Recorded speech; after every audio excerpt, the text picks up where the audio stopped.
the more impressive things that you've seen? Because you're really at the bleeding edge, right? There is nothing that we will do in the future that does not require data. So everything touches what you do. Mm-hmm. What are some of the things that you're seeing that are encouraging and really maybe even eye-opening to the decentralization and the shift in terms of leverage of power to the individual rather than the entity? Well, I've been really impressed with what we can do when we have affordable data storage. So last year we started Storage Institute, which is a 501c nonprofit based here in Minnesota. Bridget Duran, who helped start Blockchain Association, is the executive director. And we did this because you started out with a question about responsibility. And, what is a corporation's or what is a business's responsibility? I see our responsibility more in recognizing the impact that technology is having and is going to have on our communities globally. And, taking learnings from the past and building responsible technology. And to me, what that means is that the more that technology and like the IoT and the Internet of Things, the more that it gets embedded into our day-to-day life and becomes more intimate in our lives, the greater impact it's going to have. And we can't see just yet how it's going to impact us and what questions are going to come up from it, what legal questions are going to come up. We didn't need all of the, laws around privacy until surveillance was as ubiquitous as it is, for example. So I'm jumping around here a little bit, but I'll come back to Storage Institute. I did want to mention that I'm involved with a couple of groups. One is the Wilson Center Digital Assets Forum, and our goal is to help educate policymakers so that they understand this technology as they're making decisions about it. I'm also involved with, I serve on the board of the Institute for Security and Technology. Similarly, what we're doing is we're looking at what are the trends that are happening in the technology that's being built.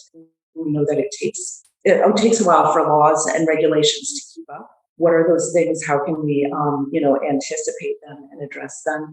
So going back to Storage Institute, one of our goals is to raise awareness and education about emerging technologies and opportunities within them. We saw in Web 2 some of the pitfalls in not having diverse groups of people building the technology that is impacting everybody. Amen. So I think that, as a company that's building, emerging technology, it's our responsibility to make sure that we don't make those same mistakes. Not because we're just doing good, but because for the security and well-being of all of our communities, our global communities, that's really critical.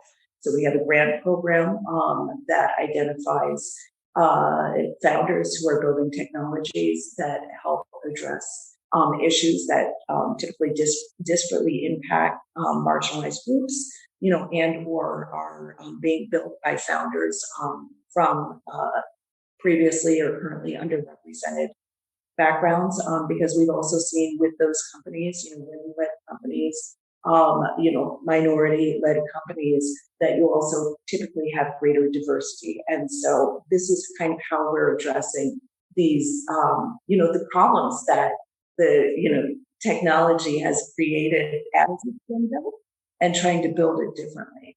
We also share those learnings. Just with our second diversity, equity, and inclusion report that spells out exactly how we go about doing that. We're looking to share that information and hoping to get feedback, hoping others pick up on it. This second report that we've done also addresses environmental, social, and governance issues, because again, we're building this technology, but the regulations and laws aren't in place yet to identify the risks and address them to force the responsible building of technology. So that, I think, is incumbent on those of us who are operating in these areas to do that on our own.